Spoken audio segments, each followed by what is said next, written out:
खबर सरगुजा से है। मैनपाट में धर्मांतरण के मामले से हड़कंप मचा हुआ है। पुलिस ने एक महिला को गिरफ्तार किया है। महिला पर रुपए देकर धर्मांतरण कराने का आरोप है। नाबालिग लड़कियों को चर्च ले जाने का आरोप है।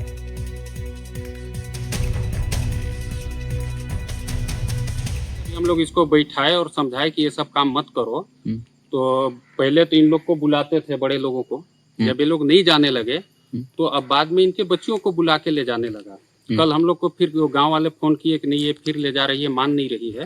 तो हम लोग गए तो देखे कि वो बच्चियों को किसी को 20 रुपए, किसी को 40 रुपए हाथ में दे के, और बच्चियों से जब पूछा गया तो बताया कि नहीं हमको मिठाई खाने के लिए दिए और बोले कि नहीं वहाँ चर्च में जाना है। पुलिस विभाग ने तुरंत एक्शन करके FIR दर्ज किया है। जांच होंगी, कार्रवाई भी होंगी। अब मुझे ऐसा लगता है कि अब हम लोगों को सभी को उन ग्रामीण अंचलों में जाके उनके चूल्हे कैसे जलते हैं उसको भी देखने की ज़रूरत है, उनकी परिस्थिति कैसे उसको भी देखने की ज़रूरत है, क्योंकि जब तक उनकी परिस्थिति में सुधार नहीं आएंगी तब तक ऐसी घटनाएं सामने आती रहेंगी। दिलबर यादव जो कि ग्राम केसर थाना मैनपाट के निवासी हैं, उनके द्वारा थाना मैनपाट में आकर के रिपोर्ट दर्ज कराई कि आरती मांझी जो कि ग्राम सरबंजा थाना मैनपाट के निवासी हैं, आरती मांझी के द्वारा जो है ग्राम सरबंजा के भोले भाले ग्रामीणों को बहला फुसलाकर प्रलोभन देकर जबरन धर्मांतरण कराया जा रहा है कि रिपोर्ट पर थाना मैनपाट में छत्तीसगढ़ धर्म स्वातंत्र अधिनियम 1968 की धारा 5 क के तहत अपराध पंजीबद्ध कर विवेचना में दिया गया है। विवेचना कार्रवाई जारी है। तो एक बार पहले भी हम लोग इसको बैठाए और समझाए कि ये सब काम मत करो। तो पहले तो इन लोग को बुलाते थे, बड़े लोगों को। जब ये लोग नहीं जाने लगे तो अब बाद में इनके बच्चियों को बुला के ले जाने लगा। कल हम लोग को फिर गांव वाले फोन किए कि नहीं ये फिर ले जा रही है, मान नहीं रही है। तो हम लोग गए तो देखे कि वो बच्चियों को किसी को 20 रुपए, किसी को 40 रुपए हाथ में दे के, और बच्चियों से जब पूछा गया तो बताया कि नहीं हमको मिठाई खाने के लिए दिए और बोले कि नहीं वहाँ चर्च में जाना है। और इस खबर पर बातचीत करने के लिए हमारे साथ हमारे संवाददाता अब्दुल सलीम इस समय जुड़ चुके हैं। सीधा उन्हीं का रुख करते हैं। अब्दुल, लोगों की जो बातें सुनी है मैंने, वो कह रहे हैं कि पहले भी इसको समझाया गया था, यानी कि महिला काफी लंबे समय से इस काम को कर रही थी। क्या मामले सामने आए हैं, कितने मामले सामने आए हैं, और शिकायत जो लोग कर रहे हैं उसमें लोग क्या कह रहे हैं?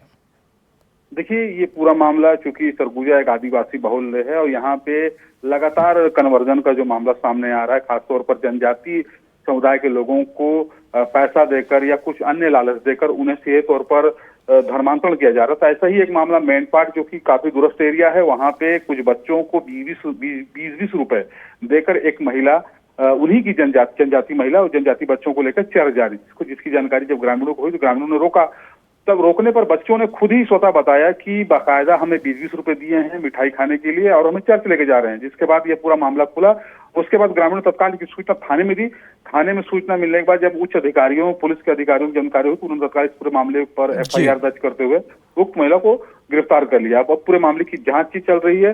बताया भी जा रहा है कि ये कहीं ना कहीं जनजातीय क्षेत्र में लोगों को सीधे तौर पर लाभ देकर धर्मांतरण किया जा रहा है, जिसकी उच्च स्तरीय जांच के आदेश देती है। क्षेत्रीय विधायक भी इस पूरे मामले को गंभीरता से लेते हुए क्षेत्र का दौरा कर रहे हैं और भी गिरफ्तारी हो सकती है, ऐसा पुलिस अधिकारियों का कहना है। जी अब्दुल, ये बताइए, ये महिला तो मेरी समझ से केवल एक मोहरा है।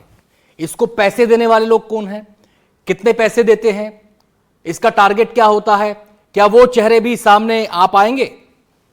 निश्चित तौर पर जिस प्रकार से पुलिस के अधिकारियों का कहना है कि चूंकि ये महिला भी एक जनजातीय महिला है, कहीं ना कहीं इनके पीछे और भी बड़े लोग हो सकते हैं, इसलिए इस मामले की उच्च स्तरीय जांच के आदेश दे दिए गए हैं। खासतौर पर पैसा कहां से आ रहा है और पैसा किनके द्वारा ग्रामीणों को दिया जा रहा है, इसकी पूरी जांच चल रही है। खासतौर पर जो क्षेत्र में नए जो धर्म चर्च खोले जा रहे हैं, खासतौर पर एक धर्म विशेष के, उसे लेकर भी अब कहीं ना कहीं कई जांच के आदेश दिए जा रहे हैं। खासतौर पर जो सीधे तौर पर चर्च से जोड़ने का जो मामला है, और खासतौर पर ऐसे लोगों को जो पढ़े लिखे नहीं है, खासतौर पर माइनर चाइल्ड हैं, उन्हें आखिर किस मकसद से उन्हें जोड़ा जा रहा है। खासतौर पर जब मैं आपको बताना चाहूंगा, सबसे महत्वपूर्ण बात है कि बच्चों के जो परिजनों को जब इसकी जानकारी तो वो काफी आक्रोशित हो उठे और वे खुद स्वतः थाने पहुंचे और उन्होंने ज्ञापन सौंपा और उन्होंने बताया कि इस मामले की जांच होनी चाहिए। इसके बाद अब कार्रवाई चल रही है। जी शुक्रिया अब्दुल, आपका इस पूरी जानकारी के लिए।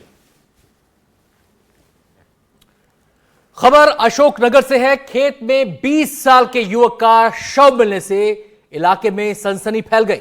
गुस्साए परिजनों और ग्रामीणों ने चक्का जाम कर दिया। हाईवे पर पहुंचकर बीच सड़क पर सभी ग्रामीण बैठ गए।